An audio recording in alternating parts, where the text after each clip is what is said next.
Hello, അസ്സലാമു അലൈക്കും. അപ്പം ഞാൻ ഇന്ന് വന്നിട്ടുള്ളത് 1 kg ഒരു സോപ്പ് ബേസ് എടുത്തിട്ട് നമുക്ക് 1 കിലോൻ്റെ ബേബി സോപ്പാണ് ഞാൻ ഉണ്ടാക്കാൻ പോകുന്നത്. അതായത് തേങ്ങാപ്പാലും തേനും യൂസ് ചെയ്തിട്ട് അതിൽ 1 kg എടുത്തിട്ടുണ്ടെങ്കിലും 1/2 kg ബേബി സോപ്പും 1/2 kg കൊണ്ട് പിന്നെന്താ പറയുക ചെമ്പകത്തിൻ്റെ സോപ്പുമാണ് ഞാൻ ഉണ്ടാക്കാൻ പോണത്. അപ്പോൾ എൻ്റെ കയ്യിൽ നിന്ന് ഒരുപാട് പേര് സോപ്പ് ബേസ് വാങ്ങിച്ചിട്ടുണ്ടായിരുന്നു. അപ്പോൾ അവർ 1-2 പേരൊക്കെ നല്ല അഭിപ്രായമാണ് പറഞ്ഞത്. ഒരാൾക്ക് മാത്രം ഉണ്ടാക്കിയപ്പോൾ സോപ്പിനൊരു ഉറപ്പില്ല എന്ന് പറഞ്ഞു. പക്ഷെ ആൾ കൂട്ടിയത് നമ്മുടെ അലോവേരയുടെ ഇതില്ലേ, കറ്റാർവാഴയുടെ ജ്യൂസ് കൂട്ടിയത് ഒരുപാട് കൂടിപ്പോയി. അപ്പോൾ അതുകൊണ്ട് തന്നെ ആൾക്ക് സോപ്പ് ഉണ്ടാക്കിയപ്പോൾ അത് ഉറപ്പില്ലാണ്ടായിപ്പോയി. അപ്പോൾ ആളുടെ വിചാരിഞ്ഞ് സോപ്പ് ബേസിൻ്റെ വല്ല കംപ്ലൈൻ്റ് ആണോ എന്നുള്ളത് ആൾക്കറിയില്ല.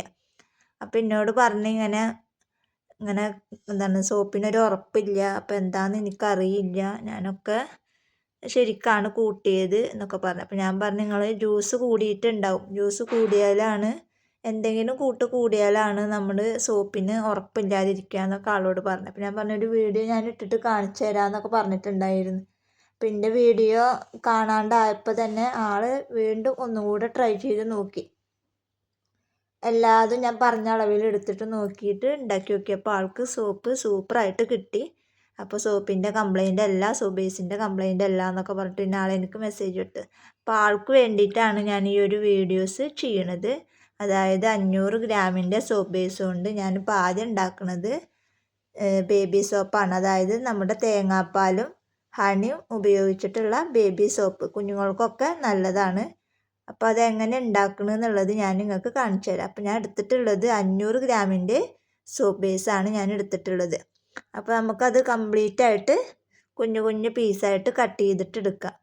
പിന്നെ ഞാനിത് അടുപ്പത്ത് വെച്ചിട്ട് മെൽറ്റ് ചെയ്യണമെന്നും ഞാൻ കാണിക്കണില്ല, അതിപ്പോൾ എല്ലാവർക്കും അറിയാമല്ലോ നമ്മൾ അടുപ്പത്ത് വെച്ചിട്ട് മെൽറ്റ് ചെയ്യണതൊക്കെ. അപ്പോൾ ഇതിപ്പോൾ നമ്മൾ ഫുള്ളായിട്ട് കട്ട് ചെയ്ത് എടുത്തിട്ടുണ്ട്. ഇനി നമുക്കത് ഡബിൾ ബോയിൽ ചെയ്തിട്ട് കാണിച്ചു തരാം. ഇനി ഞാൻ അതിലേക്ക് ചേർക്കാൻ പോണത് തേങ്ങാപ്പാലാണ്. തേങ്ങാപ്പാലും പിന്നെ ഹണി. അപ്പോൾ ഹണിയും തേങ്ങാപ്പാലും എത്രത്തോളം കൂട്ടണുണ്ട് എന്നുള്ളത് നിങ്ങളൊന്ന് നോക്കുക. അപ്പോൾ ഇത്രയൊന്നും തേങ്ങാപ്പാൽ വേണ്ട കേട്ടോ. ഇതിൽ നമ്മൾ ഒരു 1/2 ടീസ്പൂൺ അല്ലെങ്കിൽ 1 ടീസ്പൂൺ കണക്കാക്കി, അത് നല്ല കട്ടിയാണെങ്കിൽ 1 ടീസ്പൂൺ മതി, അല്ലാന്നുണ്ടെങ്കിൽ ഒരു 1/2 ടീസ്പൂൺ മതി. ഞാനത് അങ്ങനെ ഒഴിച്ചിട്ടില്ല. 1 ടീസ്പൂൺ അല്ലെങ്കിൽ 3/4 ടീസ്പൂണ് തേങ്ങാപ്പാൽ അതിൽ മാറ്റി വെച്ചതാണ്. ബാക്കിയുള്ളത് ഞാൻ വേറെ എടുത്ത് വെച്ചിട്ടുണ്ട്. പിന്നെ അതേപോലെ തന്നെ നമ്മൾ ഇതിലേക്ക് 1/2 ടീസ്പൂണോളം ഹണിയും ചേർത്ത് കൊടുക്കുന്നുണ്ട്. ഈ ജ്യൂസൊക്കെ ആവുമ്പോൾ ഒരുപാട് വെള്ളം പോലെയാണ്. അപ്പോൾ അതൊക്കെ കൂടുതലായി കഴിഞ്ഞാലാണ് നമ്മുടെ സോപ്പിൻ്റെ കട്ടിയൊക്കെ ഇല്ലാതാവുക. അപ്പോൾ അത് പ്രത്യേകം ശ്രദ്ധിക്കുക. അപ്പോൾ എപ്പോഴും ചേർക്കുമ്പോൾ 500 ഗ്രാമൊക്കെ എടുക്കുകയാണെങ്കിൽ ഏറി വന്നാൽ ഒരു 1/2 ടീസ്പൂൺ അല്ലെങ്കിൽ ഒരു 3/4 ടീസ്പൂൺ. ഇനി ജ്യൂസൊക്കെ എണീച്ചെങ്കിൽ നമ്മൾ മിനിമം ഒരു 1/2 ടീസ്പൂണൊക്കെ എടുത്താൽ മതി. വല്ല പൊടികളൊക്കെ ചേർക്കാനുള്ളതൊക്കെ എണീച്ചെങ്കിൽ അതൊരു ടീസ്പൂൺ അങ്ങനെ ആയാലും കുഴപ്പമില്ല. ജ്യൂസൊക്കെ ആകുമ്പോൾ ഓൾറെഡി ഇത് വെള്ളം പോലെയാണ് മെൽറ്റായി കഴിഞ്ഞാൽ. അപ്പം അതിൽ കൂടെ നമ്മൾ ജ്യൂസും കൂടെ ആഡ് ചെയ്യുമ്പോൾ അതൊന്നും കൂടെ വെള്ളം പോലെ അല്ല ആവുക. അപ്പം അത് സോപ്പിന് കട്ടി ഉണ്ടാവില്ല. അപ്പം അതുകൊണ്ട് അത് പ്രത്യേകം ശ്രദ്ധിക്കുക. പിന്നെ ഞാൻ അതിലേക്ക് ഫ്രാഗ്രൻസ് ഓയിലും ഒഴിച്ചു കൊടുത്തിട്ടുണ്ട്. ഇനി നമുക്കത് മോൾഡിലേക്ക് ഒഴിച്ചു കൊടുക്കാം. അപ്പം എനിക്ക് ഇതിൽ നിന്നൊരു 4 സോപ്പോ ഒരു 5 സോപ്പോട്ടാണ് ഇതിൽ നിന്ന് കിട്ടിയിട്ടുള്ളത്. 500 ഗ്രാമിൻ്റെ സോപ്പ് ബേസ് കൊണ്ട് നമുക്ക് കിട്ടിയിട്ടുള്ളത് 4 or 5 സോപ്പാണ് കിട്ടിയിട്ടുള്ളത്. അപ്പം എല്ലാവരും പ്രത്യേകം ശ്രദ്ധിക്കുക. എപ്പോഴും ശരിയായില്ലെങ്കിൽ നമ്മുടെ സോപ്പ് ഉണ്ടാക്കിയാലും ശരിയാവില്ല.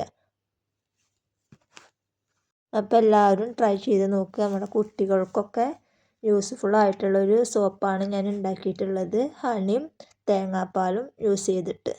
അപ്പോൾ എല്ലാവരും ഇതുപോലെ ട്രൈ ചെയ്ത് നോക്കുക. അപ്പോൾ ഇന്നത്തെ വീഡിയോ ഇത്രയേ ഉള്ളൂ. വീഡിയോ ഇഷ്ടപ്പെട്ടാൽ ലൈക്ക് ചെയ്യുക, ഷെയർ ചെയ്യുക, കമൻറ്റ് ചെയ്യുക. അടുത്ത നല്ലൊരു വീഡിയോ ആയിട്ട് ഞാൻ വീണ്ടും വരാം. അതുവരേക്കും ബൈ ബൈ.